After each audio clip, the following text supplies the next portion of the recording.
کیا پڑھوں؟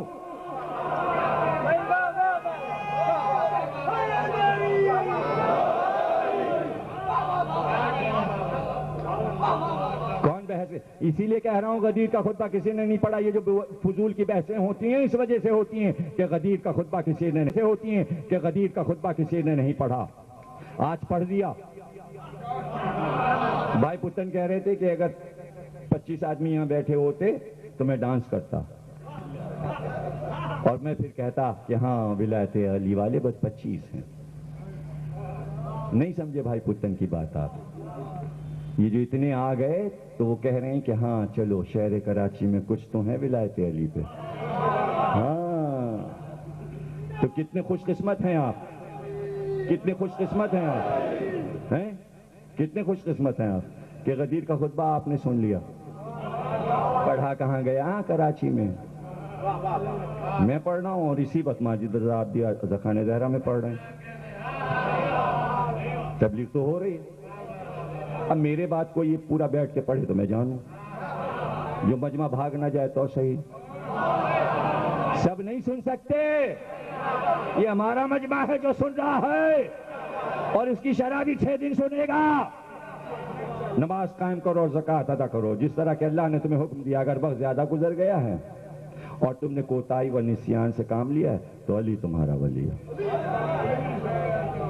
تمہارے لیے وہ احکام کے بیان کرنے والے ہیں جن کو اللہ نے میرے بعد معین کیا ہے اور میرا جانشین بنایا. وہ تمہارے ہر سوال کا جواب دیں گے اور جو کچھ تم نہیں جانتے ہو سب بیان کر دیں گے. آگاہ ہو جاؤ کہ حلال و حرام اتنے زیادہ ہیں کہ سب کا احصاء اور بیان ممکن نہیں ہے. لہذا میں تمام حلال و حرام کی امر و نہی اس مقام پر یہ کہہ کر بیان کیے دیتا ہوں کہ میں تم سے علی کی بیعت لے لا ہوں.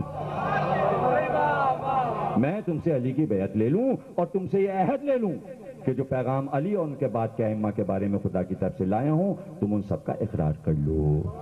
اقرار کر لو, وہ یہی کافی ہے. تمہیں اس فکر میں پڑنے کی ضرورت نہیں کہ حلال و حرام کیا ہے, علی تمہیں سب بتا دیں گے. تمہیں فقیہ بننے کی ضرورت نہیں ہے,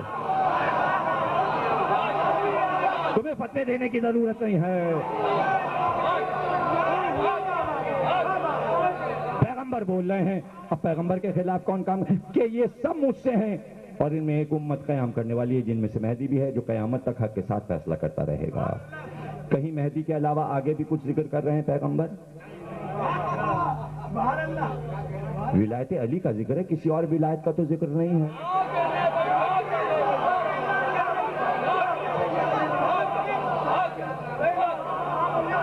اگر ہے تو خطبے میں دکھا دیجئے. یا یوناس, میں نے جس حلال کی رہنمائی کی اور جس حرام سے روکا ہے کسی سے نہ رجوع کیا ہے اور نہ میں کوئی تبدیلی کی ہے. لہذا تم اسے یاد رکھو اور محفوظ کر لو. ایک دوسرے کو نصیحت کرتے رہو اور کسی طرح کی تبدیلی نہ کرنا.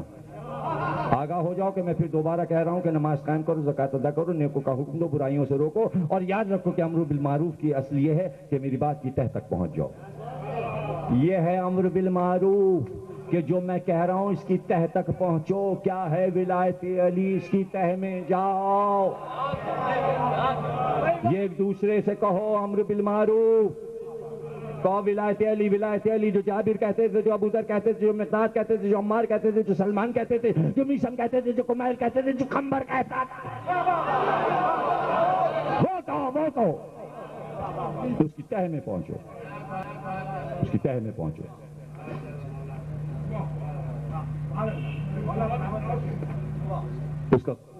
اس کے قبول کرنے کا حکم دو اور اس کی مخالفت سے منع کرو. ولایت علی قبول کرنے کا حکم دو ایک دوسرے کو, اور جو ولایت علی نہ مانے اسے منع کرو. جو مخالفت کرے ولایت علی کی اس کو سمجھاؤ, مخالفت نہ کرو. پیغمبر کہہ کے جا رہے ہیں, اس لیے کہ یہی اللہ کا حکم ہے اور یہی میرا حکم بھی ہے. اور امام معصوم کو چھوڑ کر نہ کوئی امر بالمعروف ہو سکتا ہے اور نہ ہی عن المنکر.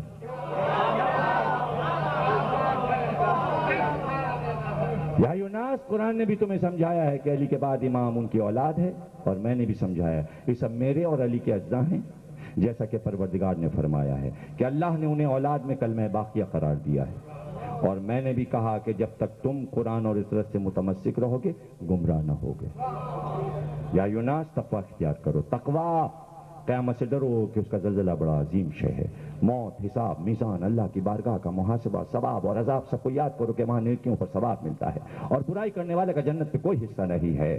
لیکن ولایت علی کے ساتھ بار بار کہہ رہے ہیں یا ایھا الناس تم اتنے زیادہ ہو کہ ایک ایک میرے ہاتھ پر ہاتھ مار کر بیعت نہیں کر سکتے ہو. لہذا اللہ نے مجھے حکم دیا ہے کہ میں تمہاری زبان سے علی کے امیر المومنین ہونے اور ان کے بعد کے ائمہ جو ان کے سلب سے میری ذریت ہیں سب کی امامت کا اقرار لے لوں. لہذا تم سب مل کر کہو ہم سب آپ کی بات کے سننے والے ہیں، اطاعت کرنے والے ہیں، راضی رہنے والے ہیں، اور علی اور اولاد علی کے بارے میں جو پروردگار کا پیغام پہنچایا اس کے سامنے سر تسلیم خم کرنے والے ہیں. سب نے شور مچا کے کہا اب پیغمبر کے کلمے دہرائے، آپ بھی دہرائیے. پکار کے کہو کہ علی پہ ایمان لائے. 1.5 لاکھ کے مجمع نے پکارا کہ ایمان لائے. الست بربکم، پہلے دن روحوں سے پوچھا گیا تھا، سب نے کہا بلا. یہاں بھی سب نے کہا ہاں بلا. میں ولایت علی کو پیش کر رہا ہوں. سر تسلیم خم کرنے والے ہیں. ہم اس بات پر اپنے دل، اپنی روح، اپنی زبان اور اپنے ہاتھوں سے بیعت کر رہے ہیں. ہاتھ کی بیعت نہیں. پھر سنو پیغمبر کیا کہہ رہے ہیں. ہم اس بات پر اپنے دل، اپنی روح، اپنی زبان اور اپنے ہاتھوں سے بیعت کر رہے ہیں. اسی پر زندہ رہیں گے، اسی پر مریں گے.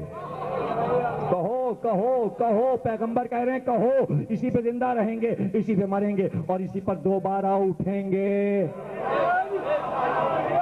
پیغمبر کہہ رہے ہیں کہو کہو اسی پر دوبارہ اٹھیں گے. نہ کوئی تغیر و تبدیلی پیدا کریں گے اور نہ کسی شک و ریب میں مبتلا ہوں گے، نہ حیث سے پلٹیں گے، نہ میثاق کو توڑیں گے. آیا ہے میثاق، پہلے دن بھی میثاق، غدیر میں بھی میثاق. ہم میثاق نہیں توڑیں گے اور اللہ کی اطاعت کریں گے، آپ کی اطاعت کریں گے اور علی امیر المومنین اور ان کی اولاد ائمہ جو آپ کی ذریت میں ہیں ان کی اطاعت کریں گے، جن میں سے حسن و حسین کی منزلت کو اور ان کے مرتبے کو اپنی اور خدا کی بارگاہ میں تمہیں دکھلایا اور پیغام بھی پہنچا دیا. میں نے حسن اور حسین کا مرتبہ بھی تمہیں دکھلا دیا اور یہ پیغام پہنچا دیا کہ یہ دونوں جوانان جنت کے سردار ہیں اور اپنے باپ علی کے بعد امام ہیں اور میں علی سے پہلے ان دونوں کا باپ ہوں.